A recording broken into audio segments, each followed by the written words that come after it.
Berakit rakit dulu, berenang-renang kemudian, bersakit-sakit dahulu, bersenang-senang kemudian.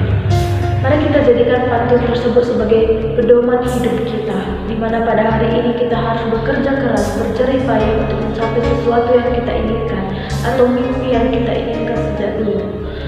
Tetapi keesokan harinya kita dapat menikmati hasil kerja keras kita, menikmati hasil jerih payah kita. Dengan hal itu kita dapat memperoleh kesenangan yang sangat puas dalam diri kita. Begitu juga untuk anak-anak ibu semua, mari kita jadikan pantun tersebut sebagai motivasi belajar kita. Karena hari ini kita terus belajar terus, dan keesokan harinya kita dapat mencapai sesuatu yang kita inginkan.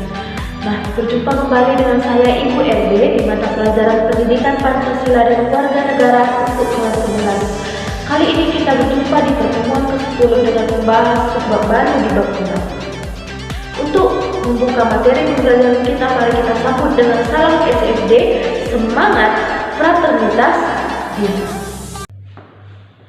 Nah, di pertemuan ke-10 ini kita akan membahas apa saja keunggulan dan kelemahan dari Negara Kesatuan Republik Indonesia serta Negara Serikat.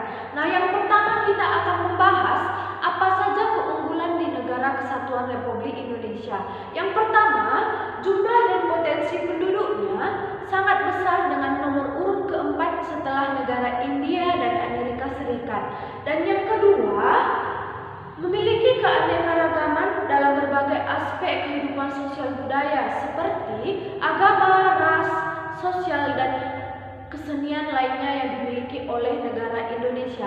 Dan poin ketiga, dalam pengembangan wilayah kita mempunyai konsep wawasan Nusantara, sehingga sekalipun terdapat berbagai keanekaragaman, namun prinsipnya kita tetap satu dalam Indonesia. Dan poin keempat, semangat Sumpah Pemuda yang selalu merasuki jiwa dan kalbu bangsa. Dan selanjutnya di poin kelima, Indonesia memiliki tata krama dan keramah tamahan sejak dahulu kala yang dimiliki oleh Indonesia. Jadi itu sebagai kebanggaan negara Indonesia. Dan poin keenam, letak wilayahnya yang amat strategis, yaitu di posisi silang dunia, sehingga membuat Indonesia menjadi wilayah yang amat ramai dan mudah. Dan yang terakhir, keindahan alam Indonesia yang tidak disangsikan lagi. Contohnya seperti pantai di Bali, Danau Toba di Sumatera Utara, dan banyak lagi. Contohnya di Jawa Barat seperti Pantai Pangandaran, Pantai Carita, dan Gunung Tangkuban. Nah, jadi itu termasuk dari keunggulan Negara Kesatuan Republik Indonesia. Nah, selanjutnya kita akan membahas kelemahan dari Negara Kesatuan Republik Indonesia. Di penjelasan Ibu yang sudah ditampilkan di slide PowerPoint, bahwa kelemahan yang dimiliki oleh Negara Kesatuan Negara Indonesia itu berjumlah 3 poin. Yang pertama, implementasi yang salah mengakibatkan pemerataan tidak terjadi. Dan yang kedua, kewenangan daerah dibatasi kepentingan pusat. Dan yang terakhir, daerah kurang ditonjolkan karena yang diutamakan adalah kesatuan. Nah, jadi tidak hanya keunggulan saja yang dimiliki oleh negara Indonesia, tetapi memiliki kelemahan yang dimiliki oleh Negara Kesatuan Republik Indonesia. Nah, selanjutnya kita akan membahas mengenai keunggulan dan kelemahan di Negara Serikat. Nah, jadi di Negara Serikat, keunggulan yang dimiliki negaranya adalah yang pertama, kewenangan pejabat daerah lebih luas sehingga diharapkan lebih kreatif. Dan yang kedua, tokoh daerah di tingkat nasional merata. Sebenarnya ada yang tidak berkualitas dan ada yang berkualitas. Dan yang terakhir, daerah yang memiliki potensi alam yang baik bisa lebih cepat berkembang. Jadi apabila negara serikat tersebut memiliki potensi alam yang luas, potensi alam yang banyak, negara tersebut akan cepat berkembang dan maju. Nah, selanjutnya kita akan membahas kelemahan di Negara Serikat. Poin pertama yaitu tidak semua bidang dikendalikan pusat sehingga bisa terjadi kesenjangan dalam berbagai bidang. Poin kedua, kualitas tokoh nasional tidak terjamin karena yang diutamakan merupakan perwakilan daerah.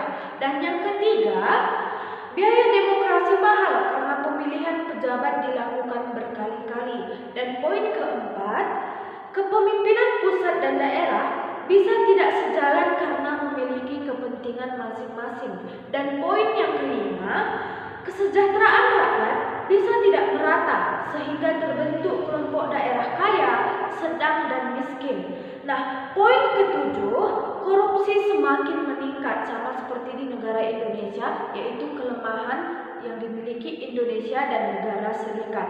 Dan yang terakhir, sering kali ketidakpuasan terhadap apa yang terjadi di daerah dan disikapi dengan amuk massa. Contohnya seperti demo, itu juga terjadi di Indonesia maupun di negara Serikat. Sehingga akibat dari demo tersebut, kerusakan fasilitas umum dan lain-lainnya. Nah, jadi itu disebut kelemahan di negara Serikat dan juga terdapat di negara Indonesia.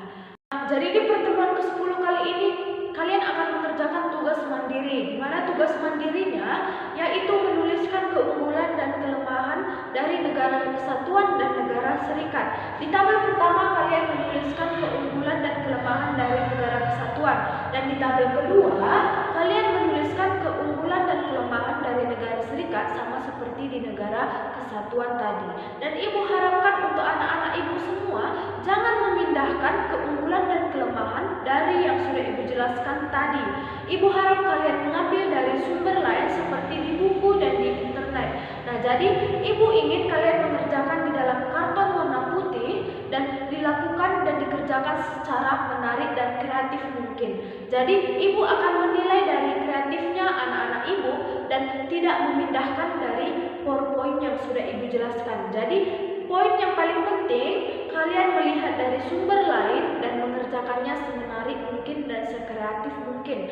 Dan waktu pengumpulannya hari Rabu pukul 11.30. Jadi dikumpulkan di Google Classroom bagaimana yang kalian kerjakan di dalam karton warna putih. Nah, jadi itu tugas mandiri untuk pertemuan ke-10 kali ini.